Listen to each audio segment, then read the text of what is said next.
Hola, ¿qué tal todos? Profesor Pablo, grammar lesson number 33, uses of estar. Ser and estar, that's always a big concern for learners. There are some basic guidelines. Certainly we mentioned a lot of them for uses of ser.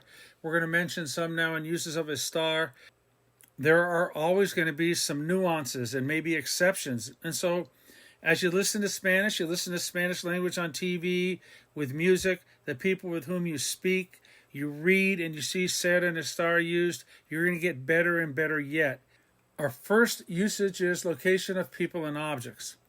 Okay, we know that time and place of events is the verb ser. Like the wedding is at the church, la boda es en la iglesia. But if I want to say mom's at the church, I'd say mamá está en la iglesia, right?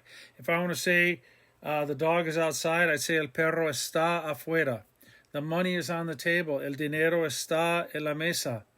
My sister is downtown shopping.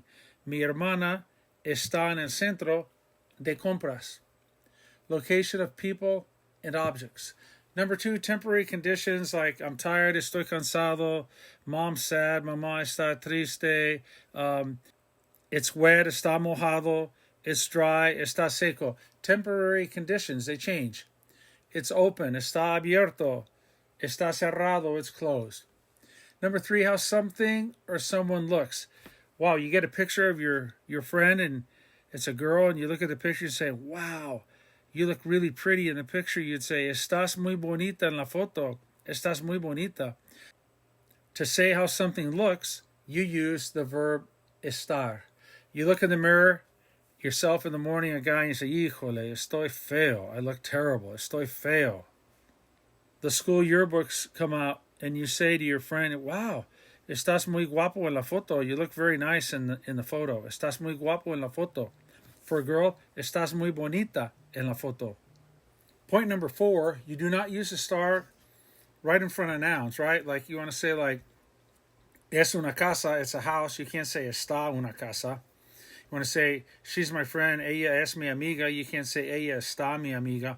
We don't use estar before nouns. Number 5, we use it to show result of action with the past participle ado, ido. Down below where it says result of action, estar, same thing. We use the past participle verb number 2, ado or ido, or the correct form of either of the two. Point number 1, the ado, ido functions as an adjective and agrees with the noun it modifies. Point number 2, this shows the result of an action. Example, las puertas están cerradas means the doors are closed. Notice it's cerradas, it agrees back with las puertas. And we use estar because it's the result of an action, están cerradas. The action is that they were closed by someone, that would be the verb ser, but the result of action is that they are in a closed position, that's the verb estar. So, here's what you want to remember. To show action, you use the verb ser. To show result of action, we use the verb estar. And result of action is much, much more common than showing action with the verb ser. For example, if I want to say the door's closed, la puerta está cerrada. The store is open, la tienda está abierta. Somebody opened it, that's the action. The result of someone opening it is that it is open, está abierta. The table is set, la mesa está puesta. Someone set the table, but now it's in a position of being set. If I want to say the car is washed once a week and refer to the action of being washed, then that would be the verb ser. El carro es lavado una vez a la semana.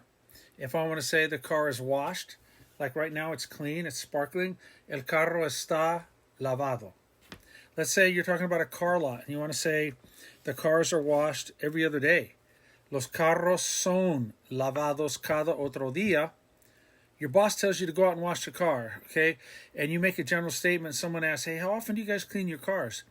Los carros son lavados cada otro día. The cars are washed every other day. That's the action. But if your boss told you to wash them and you come back after washing the cars, you tell your boss, los carros están lavados, señor. Ya, están lavados. They're washed. Mom tells you to do the homework. Haz la tarea. And you say, mamá, la tarea está hecha. Está hecha.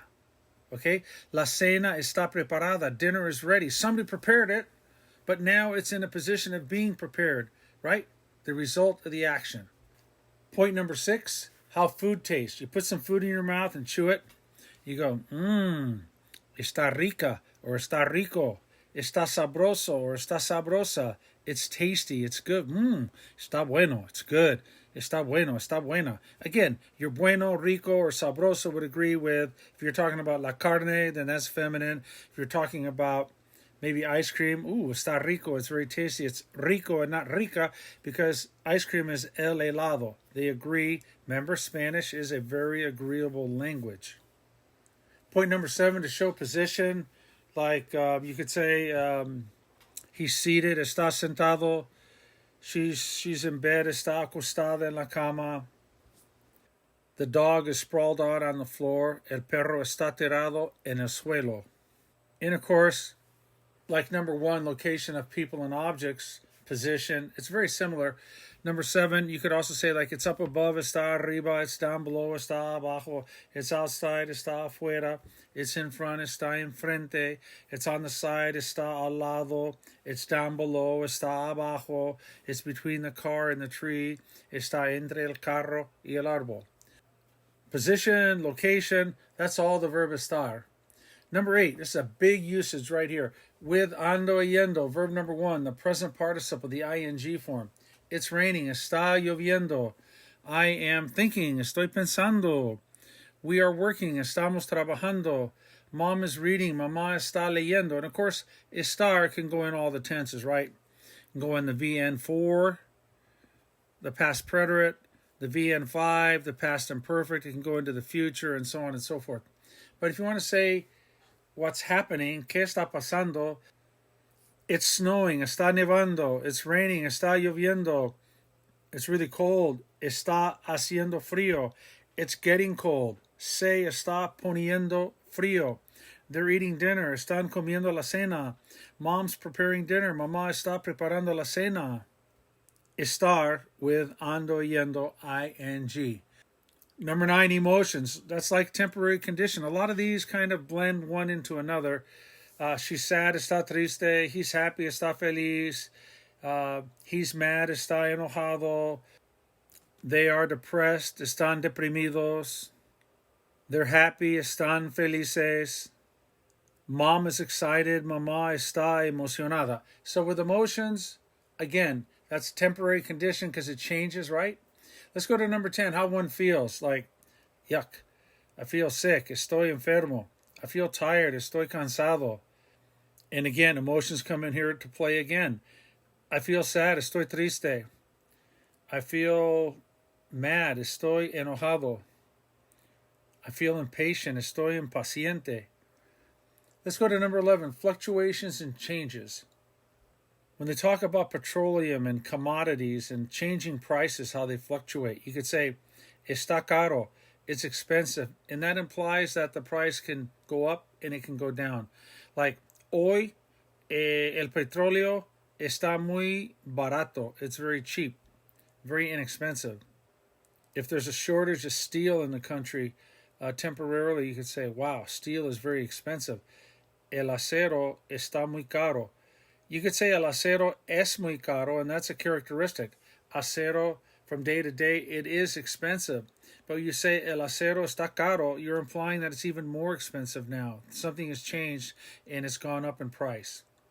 So you can use the verb estar with fluctuations or changes. Number 12, with muerto and vivo, with dead and alive, like a tree. El árbol está muerto. The plant is dead. La planta está muerta.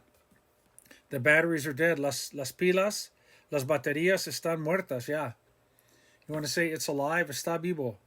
The dogs, the puppy's alive. El perrito está vivo. We all know that when puppies are born, they come down through the birth canal. Sometimes they get stuck in there. And when they come out, they look like they're not alive. But if you resuscitate them, you compress the chest a little bit, right? They start spitting and coughing. And you say, oh, wow, el perrito está vivo, está vivo. I've had the good fortune to raise 7 litters of golden retrievers over the years. And a couple of times, and among those 7 litters, I've had puppies that kind of came out still, but I worked on them, massaged them, and boy, they started coughing up and spitting. And guess what? And then they started making their noise like, and the puppies were fine. One lived to 14 years, another one lived to 13 years of age. Amazing. But anyways, está vivo, it's alive. With alive and dead, it's estar. And 13, bien and mal, you say, no está bien, that's not fine, that's not good, no está bien. Está mal, está mal. It's bad, it's bad. You could just say, no está mal, it's not bad, no está mal. No está bien, it's not fine, no está mal, it's not bad. Está bien, it's fine. Está bien, it's okay. Está bien. Está mal, it's bad. Está mal. So you can see that even though we have numbers up here and we have listings for when you use estar, a lot of them blend one into the other. Just know, number one, location of people and objects, no doubt about it. Number two, temporary conditions, things when they fluctuate, we use estar. To say how someone looks, like you could be at a girl's house and she's getting dressed for her first date with a guy, and her mom is going to tell her, obviously, ay, mi amor, estás hermosa. You look beautiful. Estás hermosa. We don't use estar with nouns right after it, right? Not right in front of nouns. To show a result of an action like dinner is ready, la cena está preparada. Mom prepared it. That's the action. But the result is that it is ready. Está preparada la cena. Number 6, how food tastes. Está rico, está sabroso. Number 7, to show position. Está acostado, he's lying down. Está sentado, he's seated. With INGs, right? Está lloviendo, it's raining. Está nevando, it's snowing. Dad is working outside. Papá está trabajando afuera. We're eating dinner right now. Estamos comiendo la cena ya. With emotions, I'm sad, estoy triste. She's mad, está enojada. How one feels, estoy cansado, I'm tired. Fluctuations and changes like gasoline goes up and down. You could say, wow, la gasolina está muy cara. Gasoline is really expensive, meaning that it's gone up from even what it was before. La gasolina está muy cara. 12, muerto en vivo, it's alive, está vivo, it's dead, está muerto. If you wanted to make that plural, like the plants are dead, las plantas están muertas, or the plants are alive, las plantas están vivas, and with bien and mal. Está bien, it's fine, está bien. No está bien, it's not fine. Está mal, it's bad, está mal. No está mal, it's not bad. Okay, that'll do it for uses of estar. Again, with ser and estar, you have the general concept of when to use ser and when to use estar. Some are really clear cut. There is no gray area, it's black or white. But there's some nuances, and you're going to learn those, and you'll get better with ser and estar all the time. And what I did, and what everybody does, when you're learning a foreign language, and you have friends around you that are fluent speakers, well, you can bet your money that when they use ser and estar, they're going to be using it correctly. So just listen, and you're going to learn from all the people around you, including television and radio and newspaper and all the media. All right, that'll do it. Hasta la próxima lección. This is Profesor Pablo signing off. Cambio fuera.